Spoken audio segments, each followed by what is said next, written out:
भगवान को पता चला गर्गाचार्य जी आए हैं। ठाकुर जी बोले भैया ये कल जैसे ही हमको देखेंगे हमारी जन्मपत्री बनाएंगे, इनको सब पता चल जाएगा कि हम कौन हैं, क्यों ना इनको पहले ही सचेत कर दिया जाए।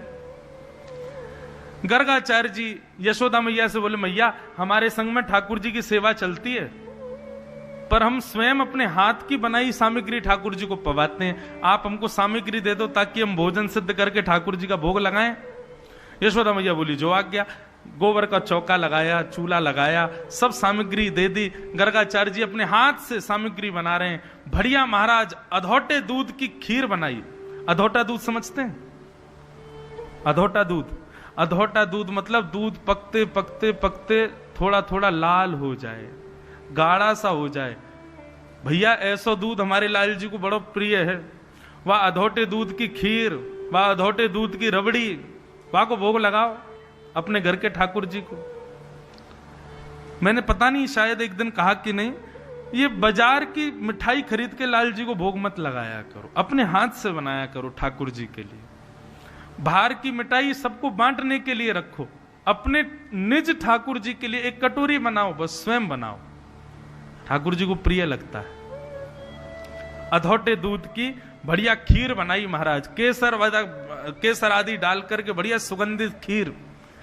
गर्गाचार्य जी ने बढ़िया सामग्री सजा करके ठाकुर जी के सन्मुख पधरा दी। शालिग्राम भगवान त्वदीयं वस्तु गोविंद तुभ्यमेव समर्पयेत् ग्रहण सुमुखो भुक्त्वा प्रसीद परमेश्वर, भोग लगाने लगे। अब गर्गाचार्य जी का नियम है थोड़ी देर पर्दा होना चाहिए। अब पर्दा तो है नहीं, खुले में बैठे, तो मुख पर एक कपड़ा डाल लिया और माला जपने लगे। ठाकुर जी आप भोग लगा लो, रुचि रुचि भोग लगाओ। बंधु पर्दा क्यों करते हैं भोग में, पता है आपको? जब हम ठाकुर जी को सामग्री पधराते हैं उसके बाद अकेले ठाकुर जी थोड़ी पाते हैं, सबरे ग्वाल वालन ने बुला लें वहीं पे, सबरे ग्वाल वाला में, हाँ भैया लाला बता आज तेरे सेवक ने कहा बनाए हो? बोले जे बनाया भैया पाओ। सब ग्वाल बालन के संग ठाकुर जी पामे, पर्दा यहां हमारे करें कि लाल जी को कोई देखे तो फिर ठाकुर जी संकोच में पाते नहीं है, ग्वाल बाल आते नहीं है, इसलिए ठाकुर जी को पर्दा लगाना चाहिए। अगर बिना पर्दा के भोग लगाएंगे तो ठाकुर जी संकोच करेंगे। और इसकी एक लीला सुनाऊं छोटी सी, अभी की लीला, कुछ वर्ष पहले की। श्रीनाथ जी हमारे गोवर्धन नाथ, वे जब गोवर्धन में विराजते थे तो महाप्रभु वल्लभाचार्य जी के 7 ठाकुर हैं सेवा के, और श्रीनाथ जी ये घर के ठाकुर हैं। तो जब अन्नकूट होता है ना, अभी गोवर्धन पूजा पर अन्नकूट होगा, तो वैसे तो 7 ठाकुर अलग अलग जगह विराजते हैं आज भी, कोई कोटा में है, कोई सूरत में, कोई कहीं है, ऐसे ऐसे सप्तपीठ हैं वल्लभाचार्य जी के। परंतु प्राचीन ऐसा नियम था कि जब अन्नकूट आएगा तो सारे ठाकुर अपने अपने स्थानों से आएंगे नाथद द्वार, और श्रीनाथ जी के संग एक संग बैठ के सबका अन्नकूट होता। तो लीला ऐसी है कि अन्नकूट हो रहा था, श्रीनाथ जी, नवनीत प्रिया जी, विठलेश राय और वो सब 7 ठाकुर सब बैठे और सबका एक संग अन्नकूट लगाया। अन्नकूट पूर्ण होने के बाद में 2-4 दिन रह के सब अपने अपने स्थान को चले गए। अब श्रीनाथ जी के जो मुखिया जी, पुजारी जी, उनके स्वप्न में श्रीनाथ जी आ गए। श्रीनाथ जी मुंह फुला के बैठे। पुजारी जी बोले जय जय, कहा भयो आप उदास बैठे हो? बोले मुझे भूख लग रही है, अन्नकूट में मेरो पेट ना भरो। पुजारी जी बोले क्यों इतनी सामग्री? महाराज चावल का पहाड़ इतना ऊंचा होता है कि ठाकुर जी दुबक जाएं उसमें, इतना ऊंचा बनाया जाता है वो। बोले आप अभी भी भूखे रह गए? बोले अरे ना, सामग्री तो परिपूर्ण ही, लेकिन ये आसपास इतने सारे देव बैठे, इतने सारे ठाकुर बैठे कि मैं संकोच में पायो ही नहीं। कहीं यो नहीं कहें देख कितनो खारो है, देख कैसे भर भर खारो है, तो ये हमारे संकोच में मैं तो नेक नेक ही पारो। अब ऐसा होता है ना, आदमी एकांत में तो खूब प्रेम से पाता है, जैसे उसका मन वैसे खाता है। दाल में चावल मिला, सब्जी मिला, हाथ पूरे सान के खूब प्रेम से पाता। लेकिन जब देखे 10-15 लोग बैठे हैं तो चम्मच लेगा महाराज, धीरे धीरे शिष्टाचार से खाएगा। तो ठाकुर जी बोले मोह इतनो संकोच है रहे हो, ये 7 बैठे मेरे आसपास, तो मुंह यूं लगी कि जन कहा सोचेंगे कैसे खा रो है, या हमारे मेरो तो पेट ही ना भरो। तो गुसाई जी बोले जय जय आज्ञा करो, कहा करें। तो नाथ द्वार में बंधुओं नियम है, जब भोग लगाया जाएगा ना तो छत पर नगाड़े बजेंगे, सेनाई बजेंगी, पूरे पूरे नगर को पता चल जाता ठाकुर जी भोग लगा रहे हैं। ठाकुर जी बोले एक और अन्नकूट करवाओ, और सुनो ये नगाड़े बाजे सब कमरा में बंद करके बजवाइयो, ताकि कहीं अगल बगल के ठाकुरन को पता नहीं चल जाए मैं भोग लगा रहा हूं, सब आ जाएंगे नहीं तो खावे। तो नाथ द्वार में 2 बार अन्नकूट होता है। एक अन्नकूट होता है तो पूरे नगर को पता चलती है कि अन्नकूट हुआ। दूसरा अन्नकूट जब हो जाता है तब शाम को पता चलती है कि आज ठाकुर जी का छुपा हुआ अन्नकूट हुआ, ताकि किसी को पता नहीं चले, हमको संकोच नहीं हो पाने में।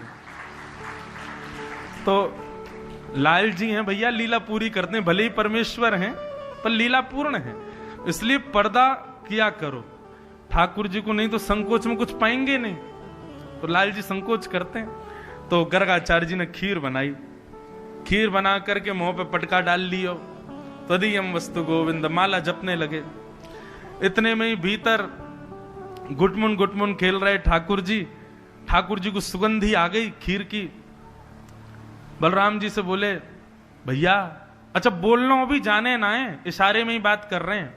भैया एक चेला आयो है, बहुत जोर की माने अधोटे दूध की खीर बनाई है, और मेरो तो मुंह में पानी आ रहा हो, मैं तो जाके खावे को मन कर रहा हूं मेरो।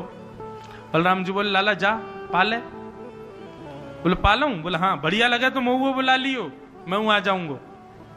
ठाकुर जी गुटमुन गुटमुन चल करके बाहर गए, निकल के आए, देखी महाराज गर्गाचार्य जी मुंह पे पटका डाल के भोग लगा रहे हैं, माला जप रहे हैं। सामने शालिग्राम भगवान के बढ़िया सोने की थाली में सामग्री रखी है। ठाकुर जी ने खीर को पात्र उठायो, अपनी गोद में रखो, और ये पूरा हाथ बोर के महाराज सान के और पूरे मुंह पे लगा के चाटन लगे, खाने लगे प्रेम से। अब यहां गर्गाचार्य जी की जैसी माला पूरी भई, त्वदीयम वस्तु गोविंद तुभ्यमेव समर्पयेत् ग्रहाण सुमुख। सामग्री में देखिए तो खीर को पात्र ही ना है। गर्गाचार्य जी बोले खीर कहां गई? जैसे ही देखो तो थोड़ी दूर पे ठाकुर जी गोद में धर के बढ़िया नाक पे लगी है, मुंह पे लगी है, गालन पे लगी है, हाथ पूरे सन रहे हैं, और जीभ ते निकार निकार के 2 दतुइयां निकरी आई हैं ठाकुर जी के, उनते ही प्रेम ते चाट चाट के पा रहे हैं। गर्गाचार्य जी पहले तो हंसे, अरे यशोदा देख तेरो लाला भूखो दिखे, मेरे ठाकुर जी को भोग खा गयो। यशोदा मैया आई, अरे अरे अरे महाराज जी क्षमा करियो, आप नाराज मत हो। ना नाराज का बालक है, कोई बात ना है। अब देखो या को भोग तो लगेगा नहीं, हम दोबारा बनाएंगे। लाला ने झूठो कर दियो। यशोदा मैया आई, खीर को पात्र उठा के अलग कियो, लाल जी उठा के भीतर पधरा दिए। ठाकुर जी बोले अब जब लगनो ही ना तो पूरा ही दे देती, बल भैया खा ले तो हमारे संग लेकर गई वाह। गर्गाचार्य जी ने दूसरी सामग्री बनाई, ठाकुर जी से क्षमा मांगे, हे शालिग्राम भगवान छोटो बालक अबोध है, झूठो कर दियो आपको प्रसाद, आप फिर से भोग लगा। फिर से बढ़िया खीर आदि बना करके भोग लगाए, मुंह पे पटका डाल करके गर्गाचार्य जी जैसे ही बैठे, त्वदीयम वस्तु गोविंद। यहां अंदर बलराम जी लड़ रहे ठाकुर जी थे, दारी के अकेले अकेले पाया आयो, मुंह को ना लेके आयो। बोले अरे कहा बताऊं, बड़ो वैसो है, मैया तो शिकायत कर दे हमारी। भैया मैंने फिर से खीर बनाई है, सुगंधी आ रही है मुंह को, अब के पाया हूं। बलराम जी बोले ना मैं जाऊंगा। बोले सुनो ना भैया, पहले मैं चख लाऊं, बढ़िया लगेगी तो आपको बुला लूंगा। ठाकुर जी फिर से बाहर आए, देखिए गर्गाचार्य जी मुंह पे पटका डाल के पड़े, खीर को पात्र उठाया और दूर ले जाके बैठे, प्रेम से पान लगे। अब की बार गर्गाचार्य जी के जब नेत्र खुले और खीर का पात्र नहीं दिखा तो गर्गाचार्य जी को गुस्सा आ गया। शैतान बालक, ये यशोदा हम अपने ठाकुर जी को लेके कहीं और जा रहे हैं, ये तेरो लाला तो माने ही ना है, इतनो उद्मी, देख फिरते आने आके सब भोग झूठो कर दियो। हमारे ठाकुर जी इतनी दूर से चल के आए, भूखे प्यासे बेचारे, और ये तेरो लाला बार बार आके खीर खा जाए। यशोदा मैया आई, बाबा क्षमा कर दो, वो तो भली जानो कि यानी शालिग्राम ना खाए, नहीं तो या को शालिग्राम कभी कभी गुलाब जामुन लगे जे उनको खा जाए। नंद बाबा तो अपने शालिग्राम की सेवा करके ऊपर धर जाएं कि कहीं लाला के हाथ नहीं पड़ जाएं, क्यों मुंह में डल के घूमे पूरे घर में, या को लगे शहद में नहावे जैसे मीठो है गए होगो। अब क्षमा कर दो। यशोदा मैया गई, पात्र फिर खींच लो, ठाकुर जी पकड़ रहे हैं पात्र, या तो खान दो। मैया ने खींचो, दूर कर दियो। अब की बार लाल जी को ले जाकर के कमरा में बंद कर दियो। ठाकुर जी खिड़की पे जाके खड़े हो गए और ऐसे घूर के देख रहे हैं गर्गाचार्य जी को। तो है ना पता, सांचो जय जय तो मैं ही हूं, मैं ही भोग लगा रहा हूं। गर्गाचार्य जी ने फिर से सामग्री बनाई, ठाकुर जी से बोले जय जय, छोटा बालक है, अबोध है, आप क्षमा कर दो, आप पुनः भोग लगाओ। त्वदीयम वस्तु गोविंद। तो अब की बार ठाकुर जी निकल के आए, कमरा में थे, गुटमुन गुटमुन चल करके गए, खीर को पात्र उठा के गोद में वहीं बैठ गए जय जय के बगल में। और जैसे ही गर्गाचार्य जी के नेत्र खुले, नन्हे से बाल कृष्ण की चतुर्भुज रूप प्रकट हो गया, शंख चक्र गदा पद्म धारण करके मानो गर्गाचार्य जी को अपना पूर्ण पर ब्रह्म स्वरूप दिखा दिया। कोई विशाल नहीं बने ठाकुर जी, नन्हे से गोपाल जी के चतुर्भुज प्रकट हो गए। एक भुजा से खीर को पात्र पकड़ो है, एक भुजा से स्वयं पा रहे हैं, और अपने ही अधरामृत में मिश्रित व खीर को गर्गाचार्य जी को भी पवा रहे हैं। गर्गाचार्य जी के नेत्र सजल है गए, दंडवत प्रणाम किया, ठाकुर जी मैं आपके रूप को पहचान नहीं पाए हो। ऐसी मधुर लीला ठाकुर जी कर रहे हैं। हाँ भगवान बोले हमने अपना स्वरूप इसलिए दिखाया गर्गाचार्य जी कि कल जब आप हमारी जन्म पत्री देखोगे तो आपको पता तो चल जाना है कि हम कौन हैं। कहीं आप मैया के सामने मत बोल देना। ये ब्रजवासी सब बड़े सीधे, बड़े भोले, इनको पता नहीं है कि मैं पर ब्रह्म हूं, तो मेरे साथ इतनी सहज लीला करते हैं, मेरी प्रभुता भूल करके मुझसे प्रेम करते हैं, मुझे वो प्रिय है। इसलिए आपसे प्रार्थना, मां के सामने मत बोलिएगा कि मैं नारायण हूं। गर्गाचार्य जी बोले जो आज्ञा। और दूसरे दिन नामकरण संस्कार हुआ। बड़े भैया का नाम राम रखा गया। बलराम जी का मूल नाम राम है।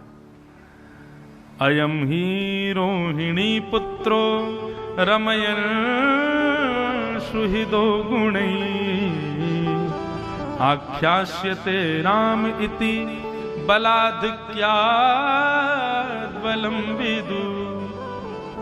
आपके इस बालक का नाम मैं राम रखता हूं, लेकिन बल की अधिकता की वजह से लोग इसको बलराम कह करके पुकारेंगे। बोलो बलराम जी महाराज की। बड़े भैया को नाम बलराम। छोटे की बारी आई तो महाराज कहा नाम रखोगे हो? बोले शुक्ले रक्तस्तथा पीता इदानीम कृष्णता गत। मैया आपका ये लाला कभी शुक्ल वर्ण का था, कभी रक्त वर्ण का था, कभी पीत वर्ण का था, इस बार ये कृष्ण वर्ण का है, इसलिए मैं इसका नाम भी कृष्ण ही रखता हूं। बोलो बाल कृष्ण लाल की। भगवान का नाम कृष्ण रखा गया। बंधुओं, ठाकुर जी का वर्ण कैसा? कृष्ण वर्ण। कृष्ण वर्ण का मतलब क्या होता है? ठाकुर जी काले नहीं है। संसार में जितने भी रंग हैं ना, उन सबका जब मिश्रण किया जाएगा तो मिश्रण करने पर जो रंग प्रकट होगा वो कृष्ण वर्ण है। सारे रंग ठाकुर जी में विद्यमान हैं।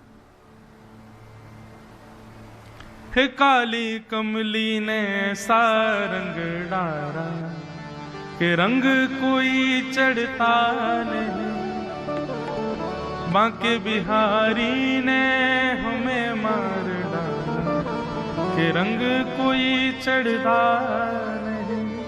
सूरदास कहते हैं सूरदास काली कामर पे चढ़े न दूजो रंग। ठाकुर जी का वर्ण ऐसा है कि एक बार यदि वो वर्ण लग जाए तो दूसरों कोई वर्ण स्पर्श कर ना सके, इसलिए ठाकुर जी का नाम कृष्ण रखा गया। बंधुओं, कृष्ण